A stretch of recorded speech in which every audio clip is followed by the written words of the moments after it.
Everything's going to be okay. We're going to land this plane. Welcome to episode 12 of The Idiot's Odyssey. I'm Owen Murphy. I'm Fergal O'Connor. And here are your nerd lines. The new X-Men film will feature the two mutants they somehow haven't used already. A major Australian criminal has joined Rogue One. Andy Serkis will be bringing Nazi scientists to life. And shocking new information has come to light, revealing the new Transformers film might actually have a script. Also, I review Focus, The Walking Dead series finale, and sports entertainment's biggest spectacle of the year, Wrestlemania 31. Okay, so first off, a disclaimer for today's episode. We're recording on April 1st, so there is a 10% chance that any of the headlines we read here might actually be an April Fool's joke. Yeah, but they seem okay, like. Yeah, some of them. They seem legit. I'm still not on board with like the Transformers film is actually having a script. I mean, that just doesn't gel with what I've seen. But, yeah, fuck it. Moving on. X-Men Apocalypse has found its Jubilee. Yeah. In other news, X-Men Apocalypse is going to have Jubilee. Yeah, well, I'm not sure how big she is in the comics, but I know in the animated series she was like the kid who kind of like joined the X-Men at the very start, and so she was kind of the straight person from like a storytelling point of view. Yeah. But as far as I can tell, her mutant power was to sparkle from her hands. Yeah, see, this is one of the reasons I think they haven't used Jubilee before. Because she's useless, right? Yeah, I get the distinct impression that like they've reached the kind of bottom of the characters where they go down there and they find someone cool. Now like they're looking... I'm not even sure why they used her in the animated series, but I think it was basically because her powers were so child-friendly at the time. Well, they could probably do really cool shit with sparkles and shit that could give kids seizures. Yeah. Okay, and so who's been cast as her? It is Lana Condor, and if you haven't heard of her, it's not even us this time. No one fucking has. No one has. Yeah, first-time actress. Bryan Singer announced she will be playing Jubilee, and no one knows. She could be someone's cousin, either that or she pulled off a heck of an audition. But moving on from that kind of non-news in a way, Channing Tatum might be showing up in Apocalypse's Gambit. Now this doesn't surprise me too much. If he's going to have his own spin-off, he'd need somebody to spin off from, if you will. Yeah. So, as in, he might just be shown in a reaction shot for all we know. Yeah. But hopefully he'll actually have a few lines in a bit. Yeah, like the rumour mill has been spinning this one around for a while. Yeah, I'm not too surprised. I mean, I would like to see Gambit in this, and I'm looking forward to seeing Channing Tatum in the role. Yeah, because he's shown that he can do the action, and he does have a remarkable amount of charm for him. Yeah, like great leading man resume, great comedy roles. Keep in mind that Gambit is supposed to be somewhat of a charming guy as well, you know. Yeah, Channing Tatum's easy on the eyes, alright. The hell are you talking about? I'm talking about Magic Mike, son. Guy's got moves for days. Yeah. Moving on. From your weekly reference to Magic Mike.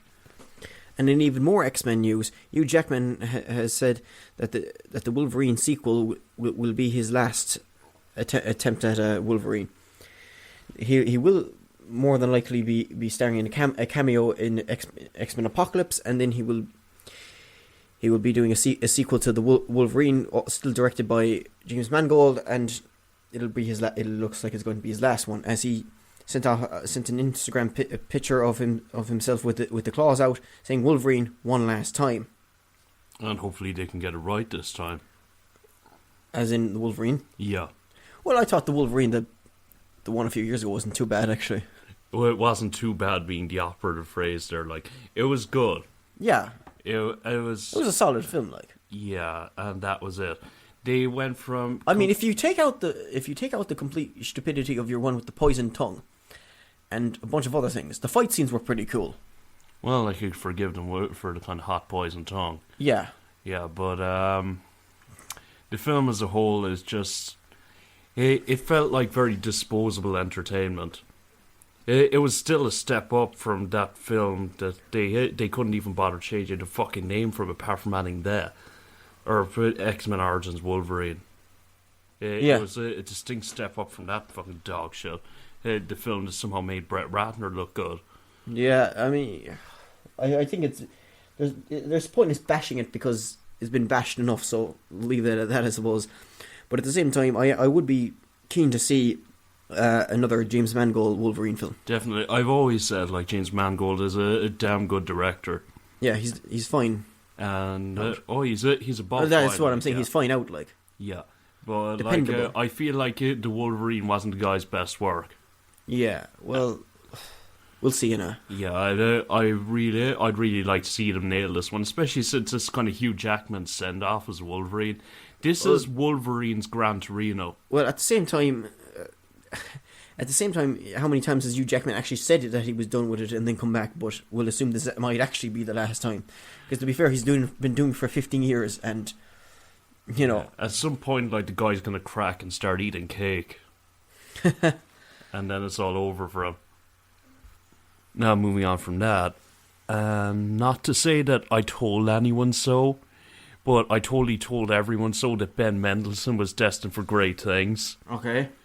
And apparently, Garrett Edwards thinks the same, because he has been cast in a lead role alongside Felicity Jones in Rogue One, the Star Wars spin-off that's going to be directed by Garrett Edwards.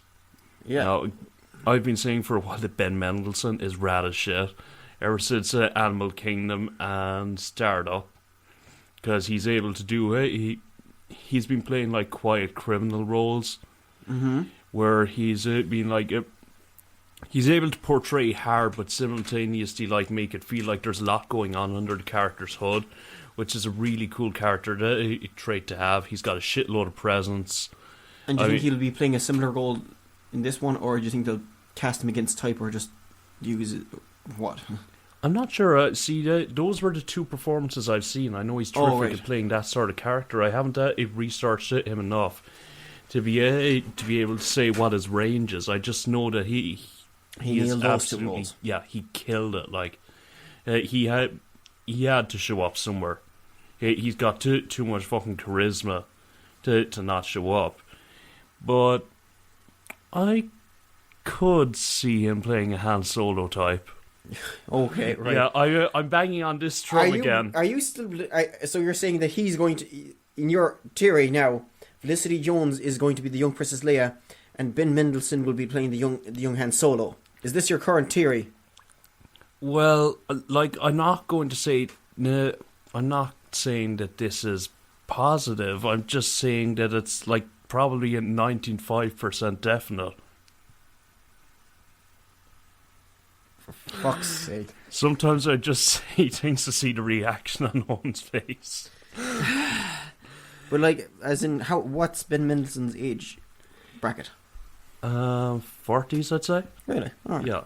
Like, he just has a lot of cinematic power.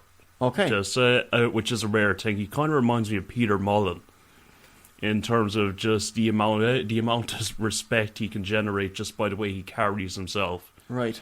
And adding that to the way like both of them can. He actually reminds me a lot of Peter Mullen as well in terms of being able to portray hard exterior but still be very expressive emotionally. It's a very rare thing he's got, and I'm excited to see him being cast in a lead role in a huge film.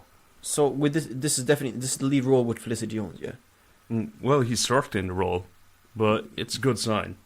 Okay. I guess we'll see you soon enough, if he can deliver up to Fergal's promises. He is the acting messiah, don't worry.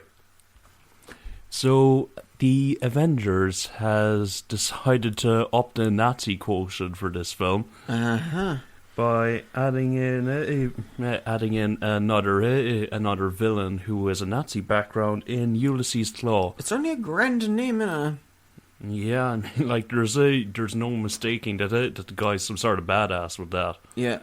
Well, obviously an evil Nazi badass. He will be portrayed in the film in apparently quite a limited role by Andy Serkis. So it's more of a cameo role than anything else, isn't it? I'd assume it's a cameo-ish, yeah.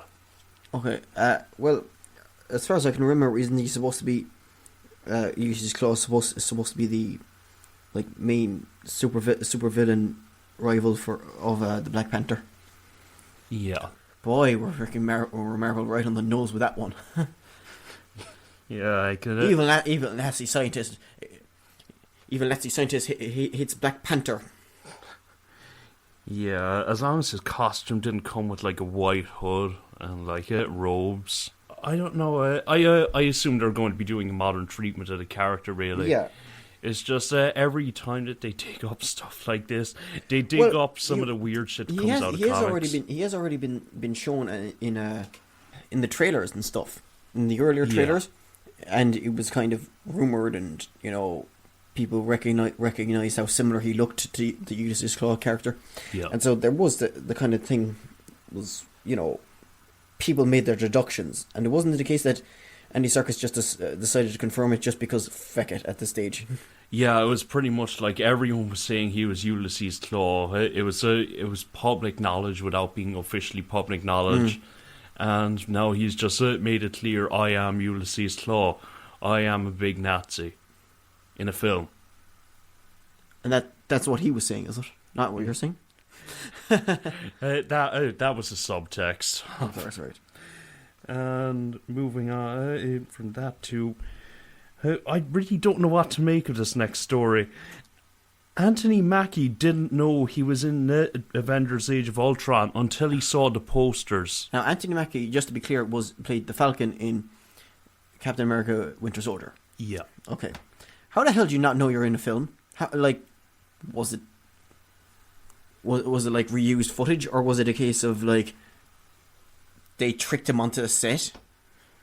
I don't know, man. Like, what's going on there? Was he confused about what film they were filming, like, or was it like, was he put in from scenes from Captain America Winter Soldier? Maybe he just didn't know which film he was shooting. Maybe he thought that he was shooting fucking Civil War. Well, that's just stupid.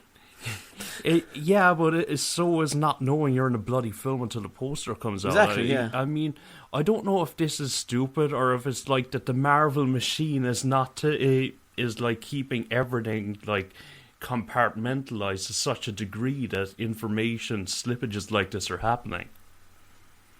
Slippages? This is like not a slippage. It's like someone sewing their ass tight. Yeah, this is a slip up in terms of dispersing information. Did we not tell you we were in this film? My bad. Anthony. This isn't Captain America. Oh, by the way, you might want to clear a few months next year. We're making a Falcon film. That's not actually a thing. Don't worry. Yeah. Not yet, I know. I'd watch the hell out of a Falcon film. Yeah, we'll see. Anyway, he's only had one bit part role in one film, so see what happens in Captain America with Avengers Age of Ultron. Yeah. Please be good.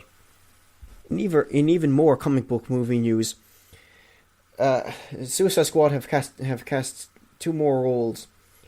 Agwalde Akinwa Agbaje, also known as Mr. Echo from Lost, Mr. Echo from Lost, right, has been cast in the role of Killer Croc for Suicide Squad, and Scott Eastwood, the son of Clint Eastwood, has been cast as Steve Trevor, a love interest of Wonder Woman, also in Suicide Squad.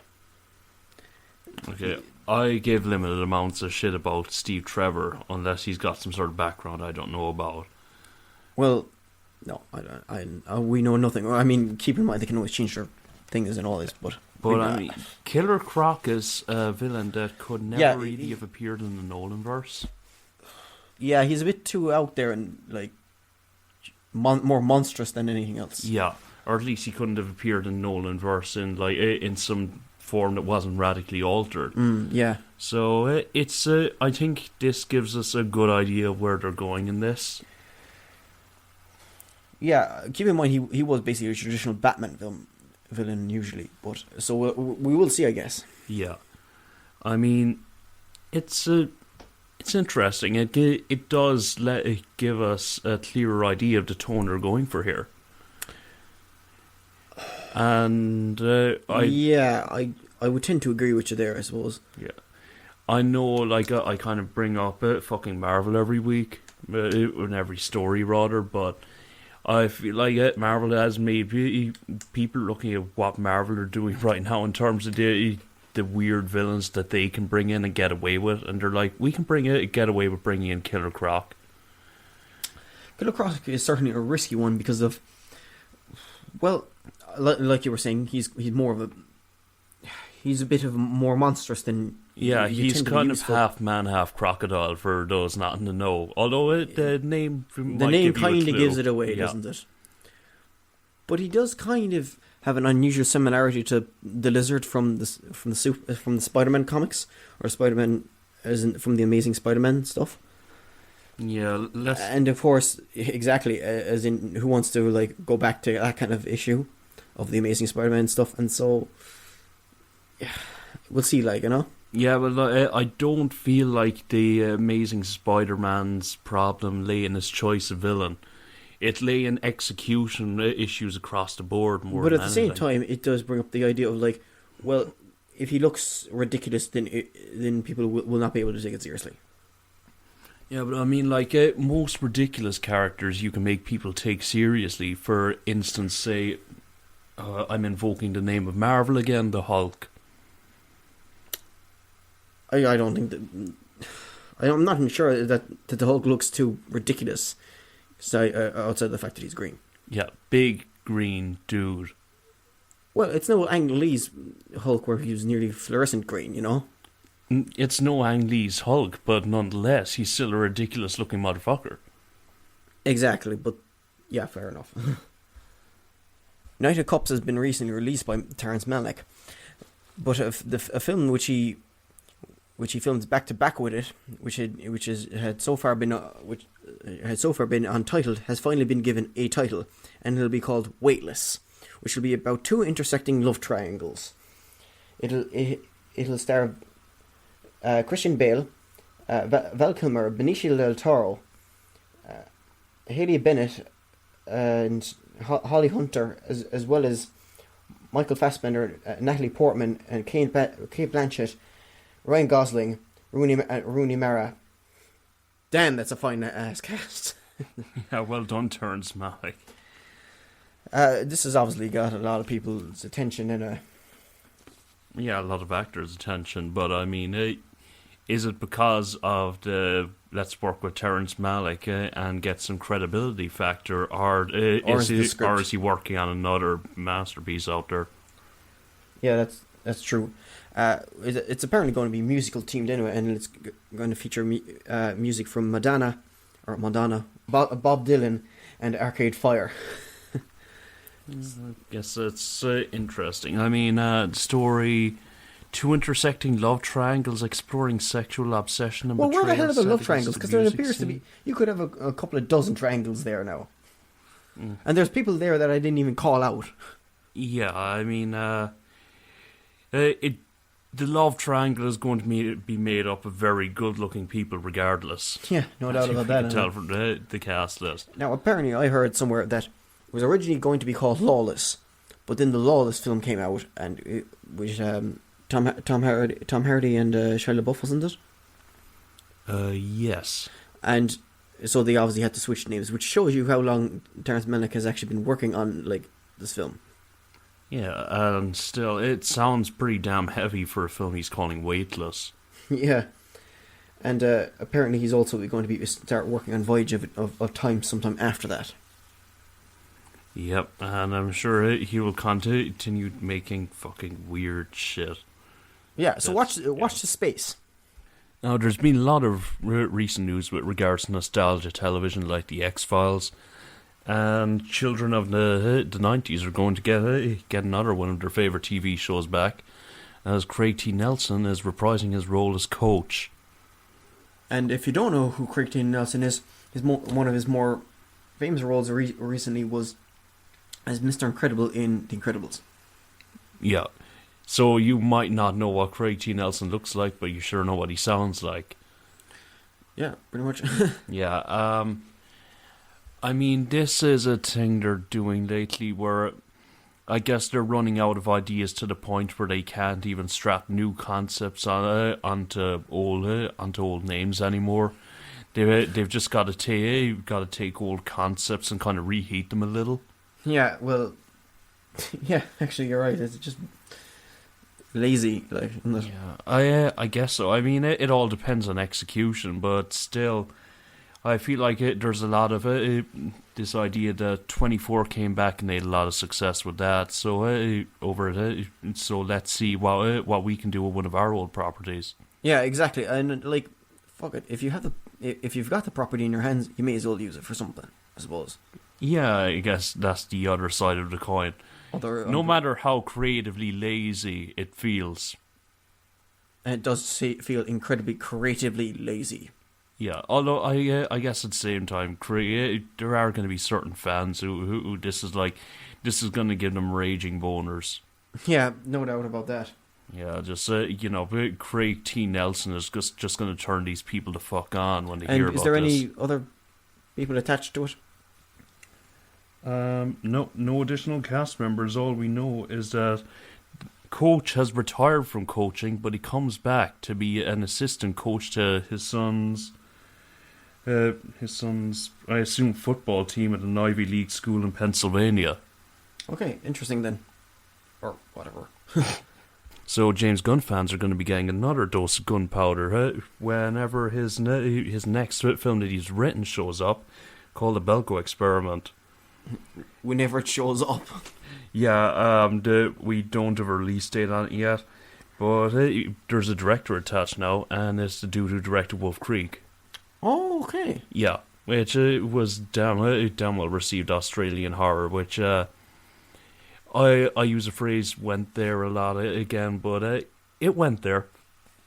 Like it took kind of a mundane scenario and turned it into a kind of a ridiculous torture horror, which was an interesting approach. Okay, yeah. Plus, Gunn's script is following the story of an American company in South America being mysteriously sealed off and its employees showing their true natures when they are ordered to kill each other or be killed themselves. Okay, that's... So, is there any particular reason he's not directed himself? Because obviously he's got the directing chops, or is it just because he's just busy as hell? Most likely he's just a busy guy right now. But this excites me because it's James Gunn doing it and Greg McLean writing. Greg McLean directing a sort of box thriller battle royale concept. Okay. Yeah.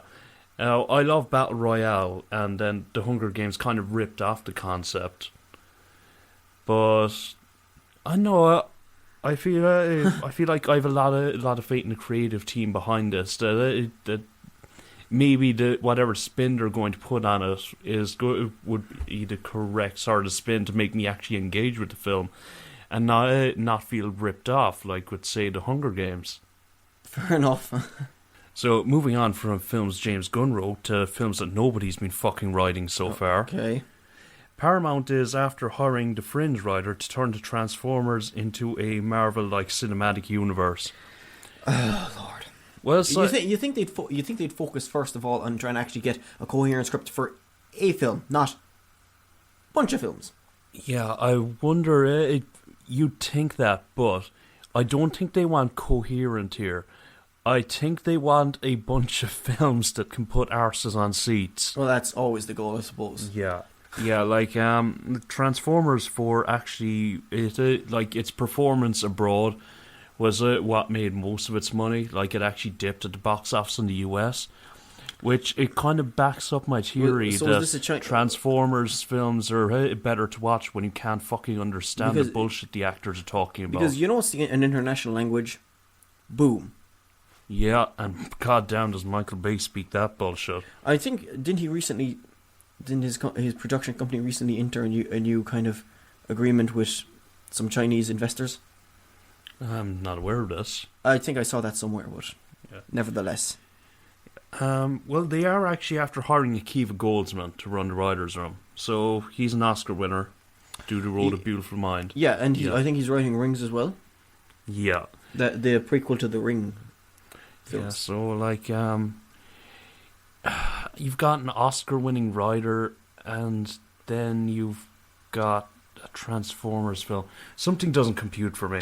Well, quite simply, a big bag of cash, I imagine, was left at someone's doorstep. Yeah, I mean, they've got to pay for fucking Michael Bay's Ferraris and gold plating hookers or whatever the fuck Hollywood executives do with their cash. True story. So I'm not going to get excited about this until they actually show that they can make one fucking coherent Transformers film. One. I'll take one, and then you get to pull shit like this. So is there a degree that they're putting the horse before the cart nearly? Or putting the cart before the horse, I should say. They're putting an extremely badly constructed cart in front of an exploding horse. Yeah, that's never a good combination of things. Yeah, I mean... So has there been any actual word on what this means? There was a rumour, and I emphasis on the word rumour, that one of these proposed spin-offs would be taking place on Cybertron. Which would be the home planet of Transformers. Okay. So, because that's what I needed in a Transformers film, more fucking CGI bullshit. Well, the less that Michael Bay has to work with people, that's the better, I suppose, for the people. You'd think so, but I mean, it's when the robots come on screen that things get really messy, because I've got this slight theory that maybe Michael Bay doesn't know what the fuck's wrong, because Michael Bay is actually a superhuman, and he can follow all the what the fuck is going on while he is humping the camera from behind. He can follow those shots, and the rest of us can't. Okay. Yeah. My theory is that Michael Bay is actually a superhuman, and he doesn't understand what the rest of us are fucking complaining about. So you're saying he's operating at a completely different level? Yeah. My alternate theory is that he's full of bullshit and his films are full of explosions. That so one either or, yeah. That one I can completely get behind, you know. And speaking of Michael Bay and the Transformers franchise, the star of Transformers 4, Mark Wahlberg, who will apparently now be starring in Patriots Day, which is a film about the Boston Marathon bombing, and he'll play Commissioner Ed Davis. Like, even the title is cringeworthy, isn't it? Yeah, like, okay, just let's get this out in the open. Nobody thinks of Boston bombing. We all understand they were a fucking horrible exactly, thing. Yeah, they were complete bullshit. Now we are going to make jokes about this film, but we take that very, very fucking seriously. But Mark Wahlberg, what the fuck? Yeah. Right? Why are they leaving Mark Wahlberg anywhere near a film like this after the shit he said about 9/11? Ah, man, like... Do you want to go over that? I'm going to paraphrase. Mark Wahlberg's quote was, "If I had been on the plane that day, it wouldn't have went down like that. There would have been a load of banging from the cockpit, and then people would have heard my voice over the intercom saying, 'Everything's going to be okay, we're going to land this plane.'" The sheer arrogance of that entire quote is unbelievable. Yeah, I mean, Mark Wahlberg... so basically he's under the same impression that Michael Bay is, that he's some kind of super being. Yes. Like, Mark Wahlberg seems to have he's become hypnotized by acting out all these tough characters to think he's an actual badass. But as well as the fact that what's weird is that, well, it's not weird, it's just this is the Hollywood machine, that despite the fact that this Patriots Day will focus on the Boston Marathon bombings, there will also be another film called Boston Strong, which will be in production soon. And it'll basically cover the exact same thing, and it'll be directed by Daniel Espinosa, who has already directed Safe House before, and is currently, I think, overseeing the post production of Child 44, which will be released soon. Yeah. So, like, I think, and that role actually lost Casey Affleck. So I don't see why, if they lost Casey Affleck, why the hell and. If Mark Wahlberg wanted to do a film so badly about this, why didn't he just join that cast? Yeah, I mean, the only film I can think of that I was actually in favour of the way it approached the whole showing the inside of a terrorist incident thing was United 93. Mm-hmm. And that was because that was Paul Greengrass. They did it very documentary style. They brought back a bunch of the people who'd been running air traffic control that day to play their parts in the film. And they just tried to make it as realistic a depiction of what happened that day as possible. That's not the sort of thing you hire Mark Wahlberg for. Well, that being said, apparently they will be using Ed Davis's first-hand account of the 5-day manhunt. So, it's they're probably going to rely upon some kind of close first source, Yeah, that's comfort, I guess. As in, there's only so far they can botch it. To be honest, I don't have much faith in Mark Wahlberg. Yeah, it's like, prove us wrong. Basically, prove us wrong, guys. Yeah, please. And Hollywood is really going deep on this nostalgia thing. Oh boy. As Adam West and Burt Ward are going to be starring in a new Batman film. Oh. But it's okay. Fantastic. Because it's only going to be their voices. Oh, right. 1966. It's the 50th anniversary of something that it simultaneously made Batman a part of the public consciousness and was the worst thing to happen to the perception of Batman tonally ever. Because it was the most campy Batman thing ever, isn't it? Yes. Absolutely. That being said, perhaps they're going to take this a little more seriously. I doubt it. There's going to be a full 90-minute animated feature with your favourite Batman, Adam West, showing up next year. And onto trailers. So first off, the official main trailer for Mad Max Fury Road is...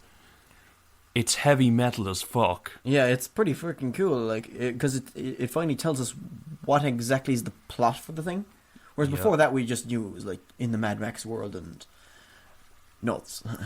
Plus, dear God, the action scenes, if they carry on like this, they're like nothing I've seen before. The thing is, it does really feel like a lot of money was pumped into it. Yes. And now you can see why, because obviously it's a safe bet in terms of that it's going to be, the money's going to be used right. Yeah. And you got a great star in Tom Hardy, and you got a great director in George Miller.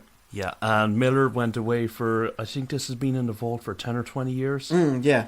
And fucking hell, it looks like he's making a count. This is the third or fourth attempt, I think, to actually make the film actually happen.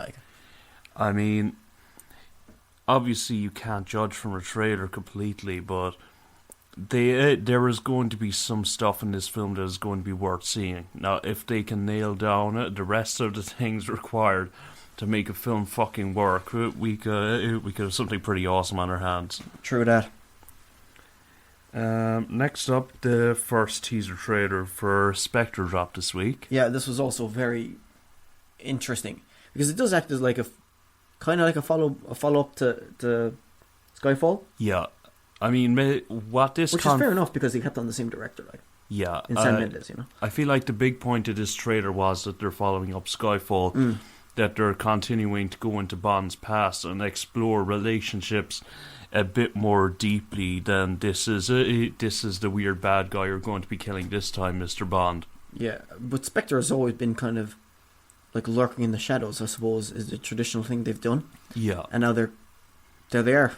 Yeah, but I don't care about traditional Spectre, really. I care more about... Yeah, what I'm saying is that they're probably going to feel the same... That they have been pulling the strings, Yeah, which is definitely something that can go down. But I'm more excited about Sam Mendes' approach to Spectre. Exactly, yeah. If he throws out the whole mythology, and it doesn't look like he's doing that, but if he threw out the whole mythology, I'd be fine like that, as long as it made for a watchable film. And... Jake Gyllenhaal is after getting ripped as fuck for Southpaw, his definitely new boxing film. I don't know. I mean, first off, the trailer showed a lot, didn't it? Because you could basically watch it and say, right, well, I've seen the film now. Grand. Yeah, you've seen. It's one of those kind of trailers. Just Infinity, you've seen everything but the last fight of Rocky. It looks like. I mean, you know what he's going for. You know his motivation. What I don't know is we've got the plot points, and now they have to build a film around that. But they've got Antoine Fuqua on board. They've got Jake Gyllenhaal, Forrest Whitaker. They've got a lot of good things going for them, and I wish them all the best. Focus, a film starring Will Smith and Margot Robbie, may be the most meh film I've seen this year. You could nearly say that there's two parts of this film, right? Okay. And that there's the first part in which it's Margot Robbie's character and Will Smith's character meet for a while, and they interact, and they do a few little heists here and there, and a few little trick on a fella. And then at about beyond the halfway point of the film, the actual main plot for the film is actually revealed. Okay. The actual heist for the actual con for the film is actually finally revealed. You know. Sounds like a bold scripting choice. Yeah. So the actual thing doesn't kick off until halfway through. The rest is just backstory. You know. And well, I mean, is the backstory presented as its own section of action, or does it always feel like setup? You know that they're going to be coming back. You know? Yeah. You know? And because even the stuff that they're doing there is fairly small and stuff, for the most part of it. Yeah. As in, it's just like dealing with buying someone's back, you know? That's not the crack. Right. And it wasn't funny enough to be a comedy, and it wasn't smart enough to be a creeper. However, all that being said, the definite highlight of it is the fantastic chemistry between Margot Robbie and Will Smith. And good supporting cast. As well as, like, in the end, it's got a kind of fun story, I suppose. Like, not to be taken too seriously to an extent, I suppose. And Margot Robbie is quite odd, you know. Yeah. Also, it's got a damn fine use of Sympathy for the Devil without giving too many spoilers away. So, like, despite all its flaws, it's still relatively enjoyable. Meh, but good meh. So, 6 out of 10.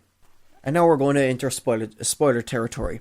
If you haven't seen the season finale of The Walking Dead, watch it before you listen to the rest of this podcast. In this hour-long season finale, Rick got his redemption, I suppose, to an extent. At the end of the episode before this, he pulled out a gun and was waving it around the place, bloodied and all this, threatening people, and basically he was proven correct. That the people in the Alexandria safe zone can't handle shit. Yeah, so the lesson here is sometimes you just gotta pull out a gun and wave it around the place. Because he does actually end up being proved correct when Pete is shown to be completely nuts, or not nuts, but just not in a fit state to actually be, you know, he should have been watched a bit more carefully, you know. Yeah. So he ends up shooting him, so that's the execution. So I guess, you know, they followed incredibly closely to the comics. But what they didn't follow closely in the comics is that Morgan Jones shows up now in Alexandria. And he, of course, we'd seen kind of images of him throughout, you know, always kind of a bit lagging behind Rick and the group, and depending on how far, as in, had the foliage grown over a sign kind of stuff, you know?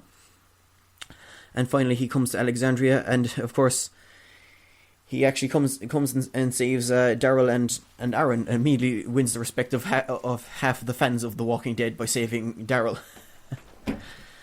So, yeah, and like, it's great to see Lenny James in this kind of thing, and especially because it now means that it looks like he'll probably take a major role in season 6. Nice one. So they're setting that up. Yeah, and the thing is that, like, Rick and Morgan Jones have changed characters a lot by the sheer fact that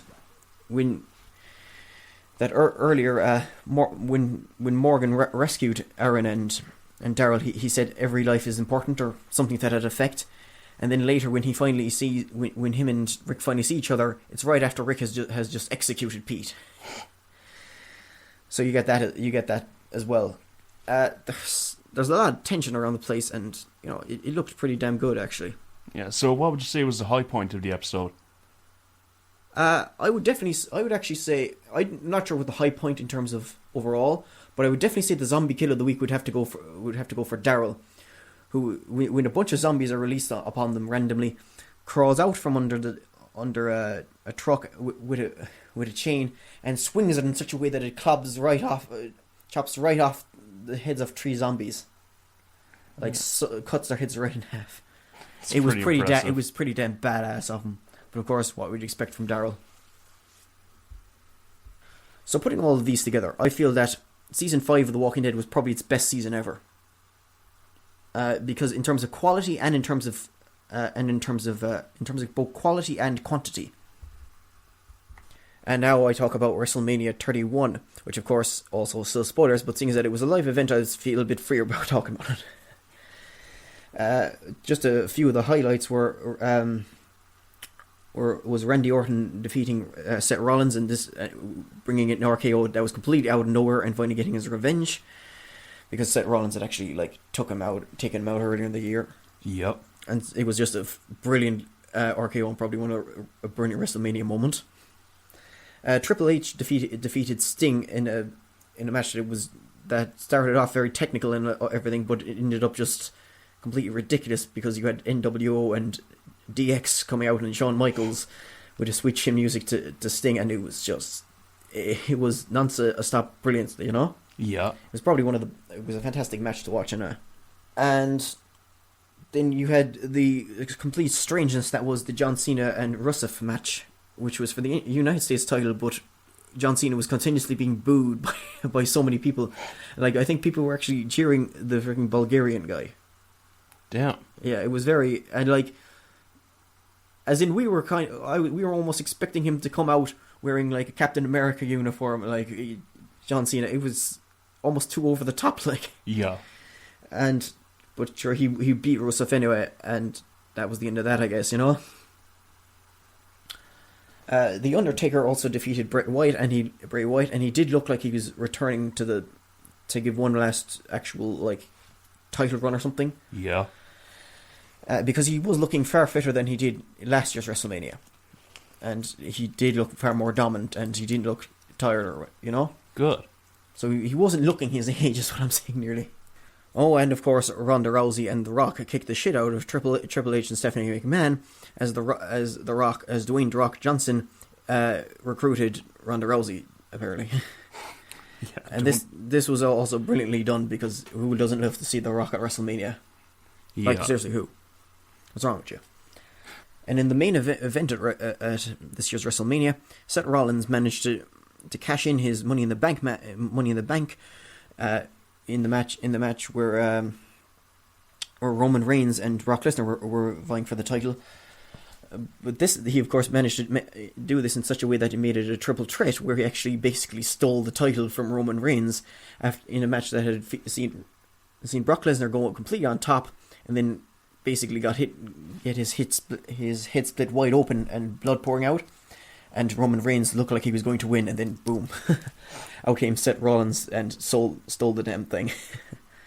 So it was actually probably one of the best ones in recent memory, I suppose. But of course, WrestleMania is always the granddaddy of them all, and is always very special, you know? Yeah, so where would you rank it in WrestleManias? I haven't seen every WrestleMania, have I now? In WrestleManias you've seen? It's certainly up there, you know? Yeah. But I can't really, put it in my top. I'd give, I suppose, 4th place, I suppose, you know? Right, yeah.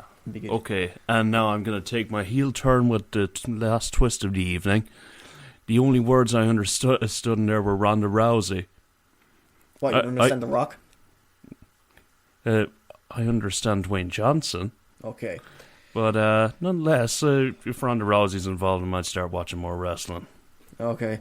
Well, thanks for listening. This has been the Idiot's Odyssey. I'm Owen Murphy, and you can find me on Twitter at OwenM1990. And I'm Fergal O'Connor. You can find me on Twitter at Interspammer. And you can find the show at Idiot's Odyssey on both Facebook and Twitter. And you can find us on email at idiotsodysseypodcast@gmail.com. And you can also find us on our website, idiotsodyssey.com. So you have no excuse not to email us in and tell us how badly we fucked up. Also, fuck you. Thanks for listening.